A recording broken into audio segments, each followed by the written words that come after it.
Martinez. Mr.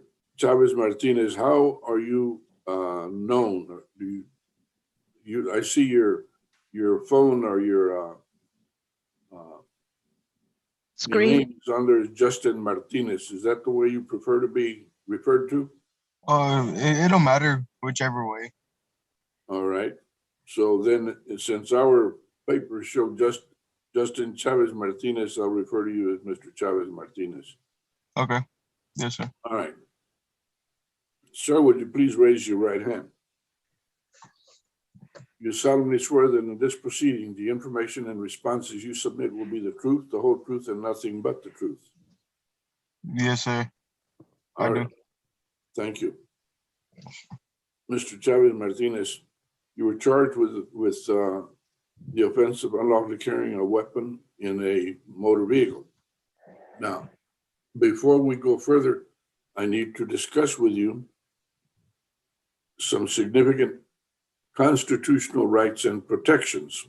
I'll be referring to 5 different ones right now. Those rights and protections are critical. I will discuss them with you verbally, and then throughout this hearing, you will see them repeated in writing.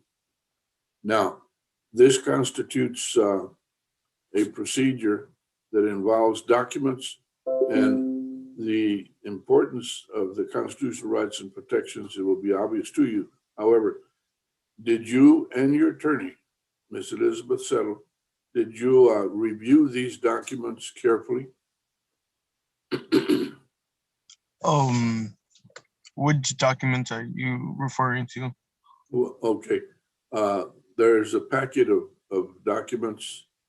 Did you review any documents with your attorney? The documents that were sent to me, yes, sir.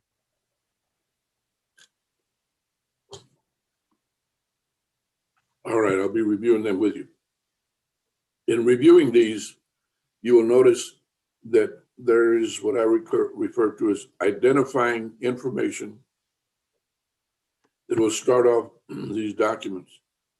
It will state the case number, which is 651219.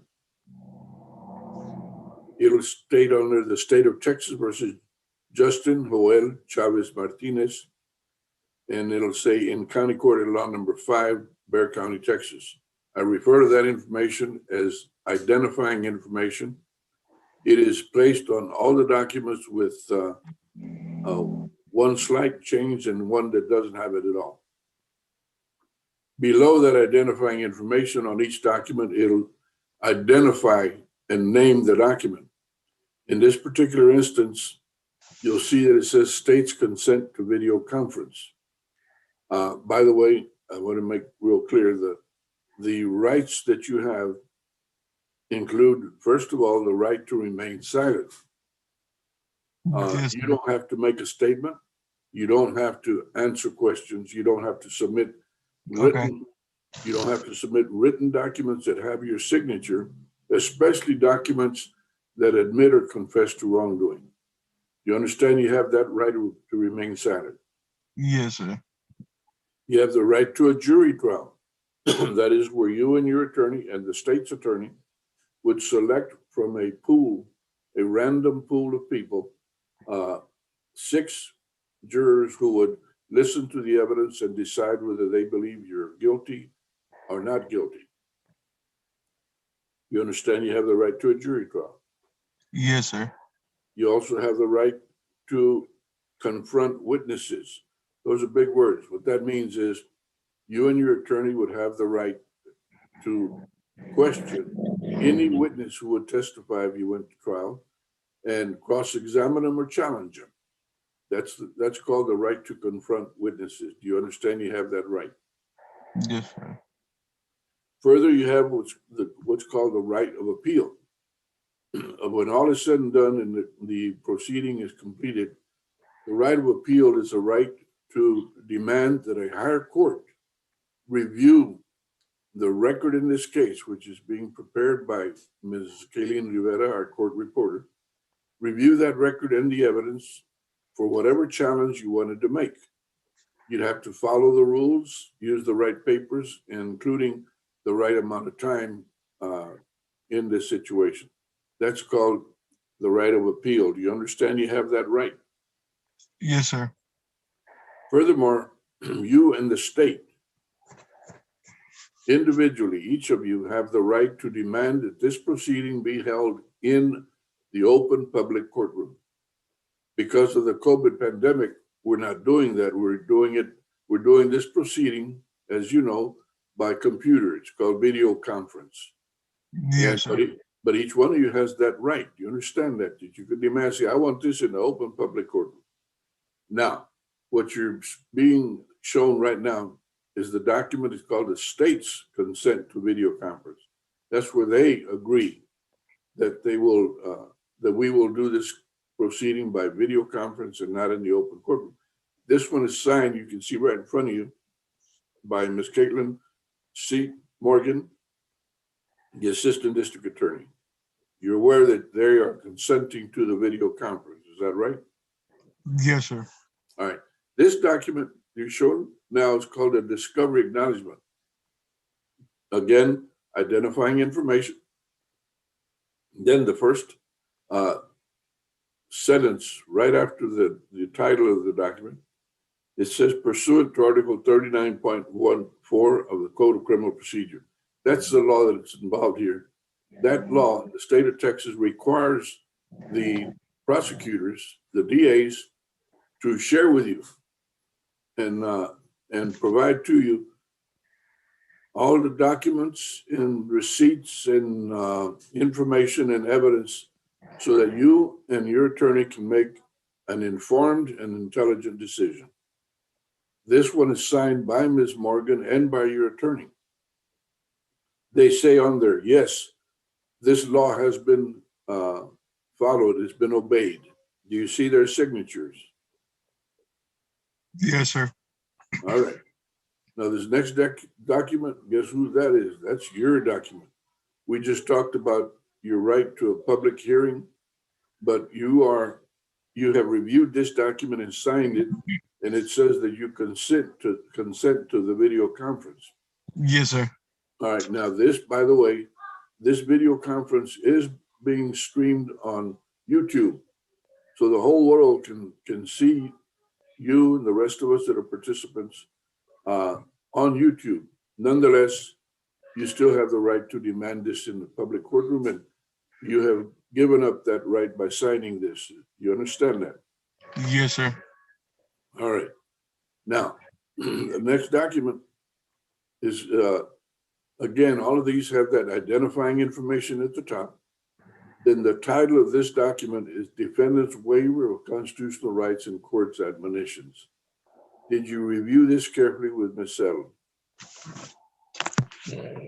Actually, no, I did not. Okay. Judge, if I may, Yes. But she did send me Justin- all the information, and I'm not like trying to tell everybody. Justin, these are, when we went over the paperwork, you didn't have it in front of you, but I explained to you what you were going to be signing when they sent you the paperwork, when you told me you agreed to that plea offer. This is part of it. Everything that the judge is telling you is what I told you when we were talking. Do you remember that last week?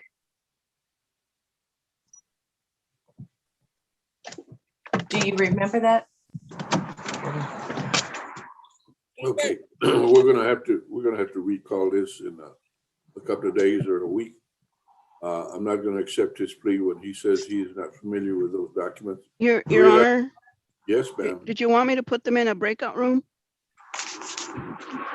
He will not have the papers in his hands or on his documents. Ms. Settle, what is your preference? I will tell you that I am not comfortable with doing it this way. Well, Judge, you know, I don't know how I could access the documents either. I mean, when I go over the documents with my clients, I go over what I know those documents are going to say. We don't have visuals of the documents. And then I tell my clients to review them when they actually have the visuals. And if there's any questions, to call me. Now, he may not remember talking to me last week when we had this plea agreement, but you know, I can do it either way, but neither of us are going to have the documents to look at, I don't think. They're gonna be- if we go into a breakout room, or They will- even if we do it, you know, They will be sent to you visually by computer. When and how, that's the second question. Let's go ahead and Ms. Garcia, what are your recommendations as far as how they will get them? Because Well, Your Honor, he can go to the courtroom and do it that way. Like the other gentleman, Mr. Hinojosa, ended up going to the courtroom today. And Linda printed out the paperwork and had it in front of him. All right, Since he's already signed it, Ms. Flores can just print out the paperwork and have it in front of him. okay. When are you available to come into the courtroom, Mr. Chavez Martinez? But I'm gonna be able to go in the courtroom. I'm sorry? How soon do I need it? How soon can you do it? You want to come up here this afternoon? We'll do it this We can afternoon. go right now. Pardon me? I could go right now. All right, but- come on up here. Fourth floor, County Court, Justice Center. Have you been in the courtroom before here? Yes, sir. Then you know where we're at. Come in through the courtroom. If Court it's- 5, Sir, Court 5, the room. that's correct. Okay. And they'll direct you to the hallway behind the court. Ms. We'll arrange either you go into our office or Ms. Flores will take the papers out to you to the courtroom. Okay. All right, Judge, I'm gonna call to see if Deputy Castillo is there now, because sometimes they move them, they assign them in the afternoon for some other I understand. place. Can you hold on a minute? Sure. Thank you. so then Judge, could I ask, then you want him, once he's got the papers in his hand, to call me